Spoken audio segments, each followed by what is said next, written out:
Hello from New Orleans, Notre Dame fans, where the Fighting Irish just practiced 2 days before they play Georgia in the Sugar Bowl. We got to see 15 minutes of the Fighting Irish's practice today, so not a whole lot, but there was a lot of personnel nuggets, I think some interesting tidbits. So, Jack, I'm going to let you start with the offense and some of the guys that you were watching. Yeah, let's start with what's most relevant for the Sugar Bowl. Rocco Spindler had a pretty sizable brace on his right ankle, but he looked like he was moving just fine. The freshly mohawked Rocco Spindler, I might add.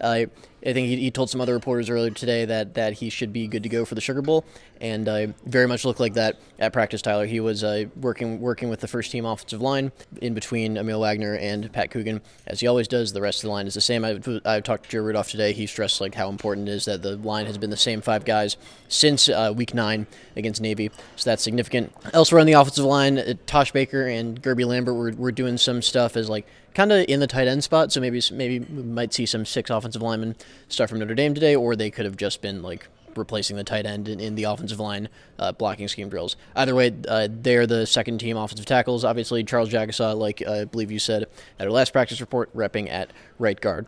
The only other really significant nugget from the offense today was that Blake Hebert, the early enrollee from Connecticut, he's practicing with the team wearing number 12 alongside CJ Carr, who, like you said last time, is throwing. He told Kyle Kelly earlier today he's about 90 to 95%. That's about it. The offensive perspective, just good to see Blake Hebert, the quarterback early enrollee, getting some work. Defensive perspective, it was good to see Kingston Viliamuasa getting some work. I know you were watching him a couple days ago in South Bend when we had our last report.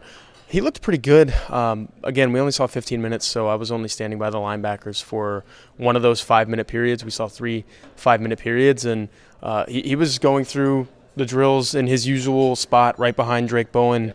So Bowen would rep, and then KVA would rep, and he looked good. He was wearing a brace. I wouldn't call it a very limiting one, though. It was one that he could certainly move around, and if he did play against Georgia in the Sugar Bowl, he would probably play with it on because it looked like he was moving just fine, quite honestly. A lot of drills designed to stop a quarterback zone read game. So obviously Notre Dame, Max Bulla, linebackers coaches preparing these guys to get out on the move because Notre Dame firmly believes, I think we've heard it from Marcus Freeman, we heard it from a lot of the defensive guys that we talked to today at Media Day, they believe Gunnar Stockton's going to get out on the move and try to make some plays with his feet.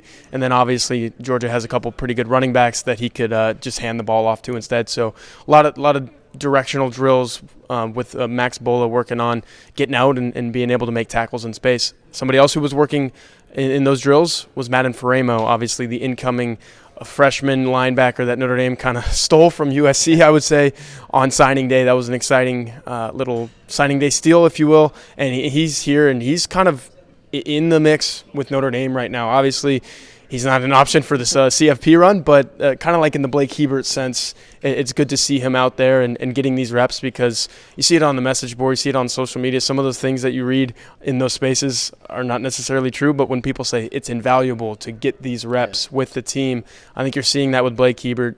You're seeing that with Madden Faremo. So, again, some of the other things that I saw from the defense, and I'll let you kind of finish up on the offensive side of the ball, a lot of installation of zone coverages. So Notre Dame big time into man defenses, but playing man defense. But I think you are going to have to see a little bit of zone with the Notre Dame defensive line situation and not knowing if you're going to be able to just sit back and man and not get any pressure. So Al Golden, if anyone's going to dial up maybe some zone blitzes and some exotic things and looks that Notre Dame hasn't really shown to this point, I trust in him. He was out there in full force in this practice, kind of jumping all over the place, making sure guys were understanding that, like, hey, we're 2 days away from this thing, and I want to make sure you know your assignments because this is what we're going to do, and we're going to have to do it really, really well to be able to beat Georgia. So I'm sure on the offensive side of the ball, it was kind of that same 48-hour sense of urgency, like, here's what we need to do, time to get it done. Yeah, for sure. I mean, very business-like. I will say with the zone blitzes, I think that would be a good idea against Gunnar Stockton, try to confuse a young quarterback. I mean, you saw the Jahdae Barron pick against Texas was very much a delayed zone blitz. So on the offense, I mean, I kind of like the idea of maybe using an extra tackle. I know they brought this out a couple times in the Ohio State game last year. Maybe add some more muscle to the front. Otherwise, just mostly individual drills. They had the quarterbacks rolling out to their left.